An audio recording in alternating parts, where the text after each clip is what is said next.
Le New Age n'est pas seulement un ensemble de croyances ou de pratiques. Pour certaines personnes, il devient un véritable parcours psychologique. Pour comprendre cette évolution, nous suivrons les différentes étapes à travers un récit type.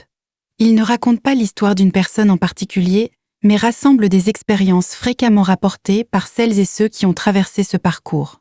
Son fil conducteur sera l'intuition, l'un des piliers majeurs de la pensée New Age. Nous suivrons ainsi les émotions, les espoirs, les soulagements, les glissements progressifs et les premiers doutes, jusqu'à une compréhension plus rationnelle de ce qui se joue afin de rendre visibles les mécanismes. Ces mécanismes dépassent largement le New Age. On peut retrouver des fonctionnements comparables dans d'autres systèmes idéologiques devenus imperméables à la remise en question, notamment dans le complotisme ou certaines approches dogmatiques de la médecine alternative. Si certains passages font écho à votre propre histoire et qu'ils réveillent une souffrance importante, n'hésitez pas à vous faire accompagner par un professionnel. Ou si vous êtes proche d'une personne engagée dans le New Age, ce récit pourra vous aider à mieux comprendre ce qu'elle traverse. Je suis entrée doucement, sans bruit, sans même savoir que j'entrais quelque part. Je ne suis pas entrée dans le New Age parce que je cherchais une croyance. Je cherchais juste à aller mieux.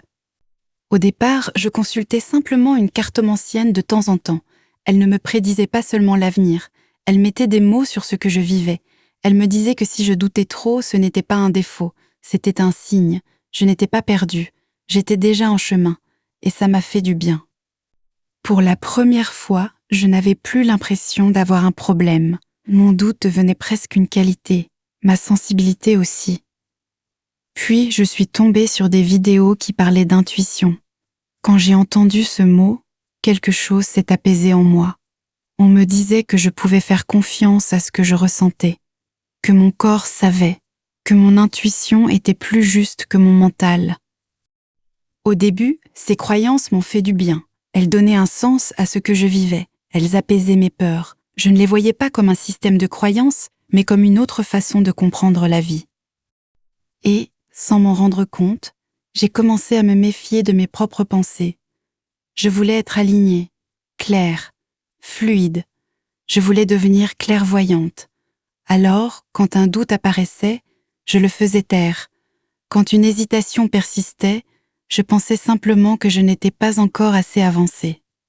Et peu à peu, quelque chose a changé. J'ai appris à faire confiance à mon intuition. Pas comme on écoute une voix parmi d'autres, non, comme on écoute une vérité.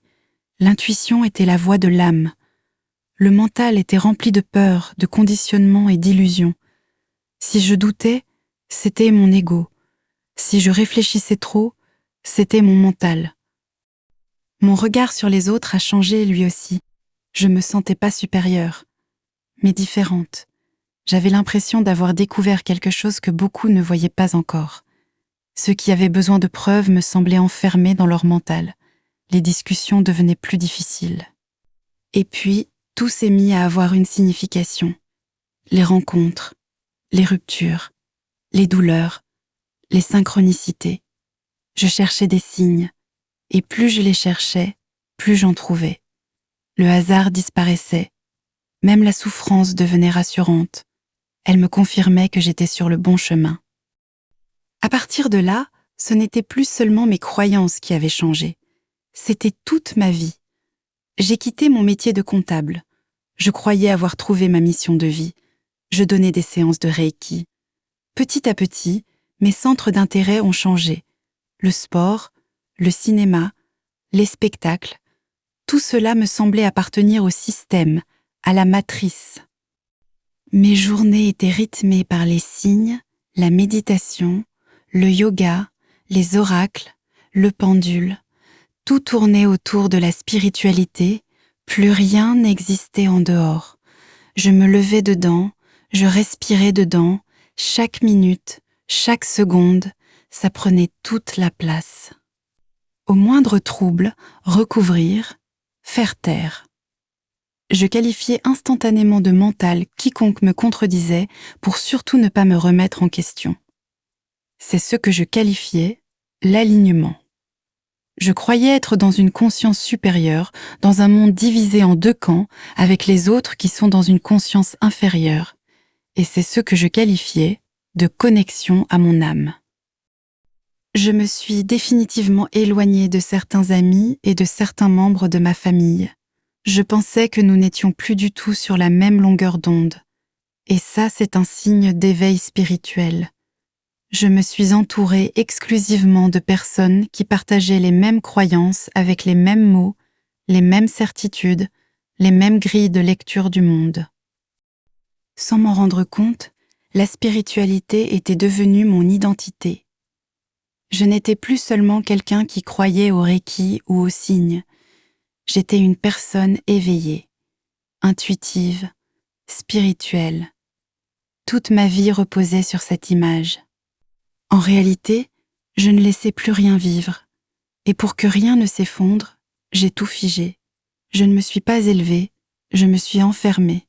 Je ne me suis pas connectée à mon âme, je me suis déconnectée de moi-même. J'étais un système clos, verrouillé, un mur sans fissure, un château fort, et j'ai appelé ça l'éveil. Puis un jour, quelque chose s'est fissuré. J'ai écouté mon intuition. Ou plutôt, j'ai essayé. Rien n'était clair. Tout se contredisait. J'ai attendu l'évidence. Elle n'est pas venue. Et pour la première fois, l'intuition ne tranchait pas. J'ai fait ce que je savais faire. J'ai essayé de ressentir plus fort, de méditer plus, de travailler plus, de demander plus de signes. Mais plus je cherchais, plus ça se brouillait. Alors, une pensée interdite est apparue, presque timidement, et si je ne savais pas? Cette phrase m'a fait peur. À partir de là, deux voies se sont ouvertes. La première, remplacer, accrocher un système à un autre, le complot, une religion, n'importe quoi, pourvu que le hasard et l'inconnu disparaissent, pourvu que je garde le contrôle. Et la seconde voie, elle n'offrait rien. Elle s'est imposée. L'effondrement. Pas une décision, pas un courage, mais une chute. À partir de là, tout a lâché. Pas de drame spectaculaire. Un retrait, un effondrement intérieur. Le sol s'est absenté. Vertige.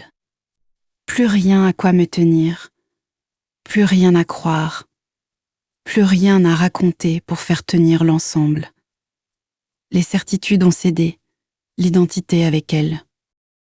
Quand le faux s'est effondré, la honte est venue, puis la colère, la rage, puis la culpabilité, la solitude, la peur, la terreur même, l'impuissance, le non-sens, l'absurde.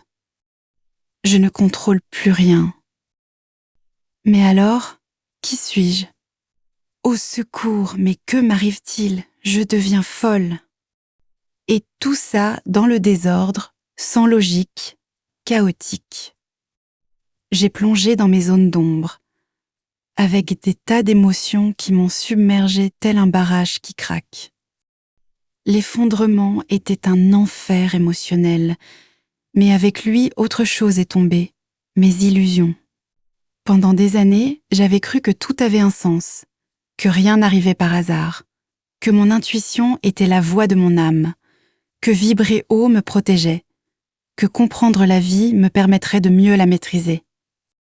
Ce n'était que des illusions. La loi de l'attraction me donnait l'illusion du contrôle. Les synchronicités nourrissaient mon besoin de trouver du sens. Je me croyais spirituelle, mais ce n'était qu'une image illusoire de moi-même. Je croyais chercher la vérité. En réalité, je cherchais surtout à être rassurée avec des certitudes. Je m'étais surtout raconté une histoire qui rendait le monde plus supportable. Ce que j'ai perdu n'est pas la vérité, mais une illusion qui me protégeait de la réalité qui était trop dure à affronter. J'ai dû faire plusieurs deuils. Mon identité, ma communauté, mon métier. J'ai arrêté les oracles, le pendule, le reiki. Je ne pouvais plus exercer un métier auquel je ne croyais plus. et je suis retournée vivre chez mes parents pendant plusieurs mois. La honte était omniprésente. La honte d'avoir cru. La honte d'avoir jugé les autres. Puis cette culpabilité dévorante, tellement lourde à porter. Celle d'avoir pu transmettre des croyances et d'en avoir fait un gagne-pain. Je pensais sincèrement aider, mais ce sentiment de les avoir arnaqués ne me lâchait pas. Et aussi la colère, contre moi. Comment avais-je pu aller aussi loin? Et contre le New Age. Ce n'est pas une personne, mais je me sentais comme si j'avais été face à un abuseur qui m'avait attrapée par mes fragilités. Puis la solitude. Je n'appartenais plus au monde que je venais de quitter. J'ai perdu mes amies du New Age. Elles pensaient que j'étais retombée dans le mental. Et je ne savais pas encore où était ma place. Nous sommes 3 ans plus tard et beaucoup de choses se sont passées depuis. J'ai traversé une dépression. Des jours où je ne voulais plus sortir de mon lit. Des jours où je me demandais si ma vie avait encore un sens. Et même des idées suicidaires. Je devais me reconstruire. Cette fois, je suis allée voir un psychologue. La thérapie a duré près de 2 ans. Il m'a fallu beaucoup de temps pour perdre mes automatismes de pensée. Et j'ai découvert une autre forme d'introspection. Une introspection qui ne cherche pas à tout expliquer avec des grilles de lecture, mais qui accepte de rencontrer ses blessures, ses peurs, ses besoins de contrôle et de reconnaissance. Petit à petit, j'ai appris à vivre autrement, à ne plus demander à un pendule de décider à ma place. J'ai compris que l'intuition pouvait être précieuse, mais qu'elle n'était pas infaillible. J'ai accepté de dire « je ne sais pas ». Autrefois, cette phrase me faisait peur. Aujourd'hui, je ne cherche plus à être éveillée. Je cherche simplement à être pleinement vivante, présente à moi-même, présente aux autres, présente au réel. Et paradoxalement, je me sens enfin libre.